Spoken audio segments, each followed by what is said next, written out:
ತಾಲೂಕಿನ 5ನೇ ಕನ್ನಡ ಸಾಹಿತ್ಯ ಸಮ್ಮೇಳನ ಭಾರಿ ವಿಜೃಂಭಣೆಯಿಂದ ಜರುಗಿತು. ಕನ್ನಡ ಸಾಹಿತ್ಯ ಸಮ್ಮೇಳನದಲ್ಲಿ ಸಾಂಸ್ಕೃತಿಕ, ಜಾನಪದ, ಕವಿಗೋಷ್ಠಿ ಹೀಗೆ 10 ಹಲವು ಕಾರ್ಯಕ್ರಮಗಳು ಜರುಗಿದ್ದು ಸಮ್ಮೇಳನಕ್ಕೆ ಮೆರುಗನ್ನು ತಂದುಕೊಟ್ಟವು. ಇನ್ನು ಸಮ್ಮೇಳನದ ಸರ್ವಾಧ್ಯಕ್ಷರ ರೋಡ್ ಶೋನಲ್ಲಿ ನಗರದ ಪ್ರತಿಯೊಂದು ಶಾಲೆಯ ವಿದ್ಯಾರ್ಥಿಗಳು, ನಗರದ ಮಹಿಳೆಯರು ಮೆರವಣಿಗೆ ಉದ್ದಕ್ಕೂ ವಿವಿಧ ಕಲೆಗಳ ಪ್ರದರ್ಶನ ತೋರುವ ಮೂಲಕ ಕನ್ನಡ ಅಭಿಮಾನವನ್ನು ಮೆರೆದರು. ಇನ್ನು ಬಸವ ಅಂತಾರಾಷ್ಟ್ರೀಯ ಶಾಲೆಯ ವಿದ್ಯಾರ್ಥಿಗಳು ರೋಡ್ ಶೋ ವೇಳೆ ಕನ್ನಡದ ಬಾವುಟ ಹಿಡಿದು ಸ್ಕೇಟಿಂಗ್ ಪ್ರದರ್ಶನ ತೋರಿದ್ದು ವಿಶೇಷವಾಗಿತ್ತು.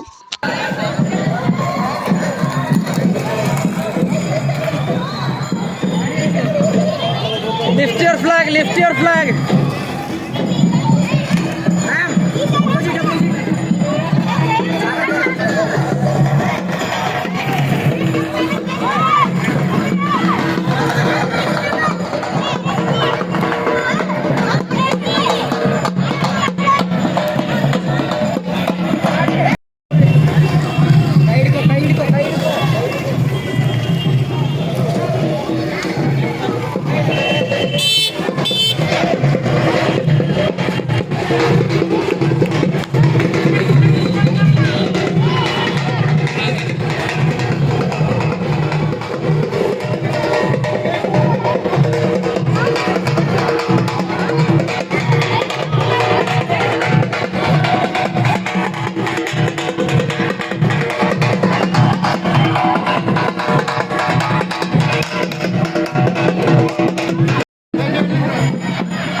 ಇನ್ನು ಸಂಜೆ ವೇಳೆ ನಡೆದ ಸಾಂಸ್ಕೃತಿಕ ಕಾರ್ಯಕ್ರಮದಲ್ಲಿ ಬಿಆರ್ ಶಾಲೆಯ ವಿದ್ಯಾರ್ಥಿಗಳು ಡಾಕ್ಟರ್ ರಾಜ್ಕುಮಾರ್ ಅವರು ನಟಿಸಿರುವ ಹುಟ್ಟಿದರೆ ಕನ್ನಡ ನಾಡಲ್ಲಿ ಹುಟ್ಟಬೇಕು ಎಂಬ ಹಾಡಿಗೆ ಸ್ಟೆಪ್ ಹಾಕಿದ್ದು ನೋಡುಗರ ಮೆಚ್ಚುಗೆಗೆ ಪಾತ್ರರಾದರು.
ಒಟ್ಟಿನಲ್ಲಿ ಕನ್ನಡ ಸಾಹಿತ್ಯ ಸಮ್ಮೇಳನದ ಸರ್ವಾಧ್ಯಕ್ಷರ ರೋಡ್ ಶೋ ಹಲವು ಸಾಂಸ್ಕೃತಿಕ ಕಲೆಗಳಿಂದ ಕೂಡಿದ್ದು ಇಡೀ ರೋಡ್ ಶೋ ಅಷ್ಟೇ ಅಲ್ಲದೆ ಇಡೀ ನಗರವೇ ಕನ್ನಡಮಯಗೊಂಡಿತ್ತು.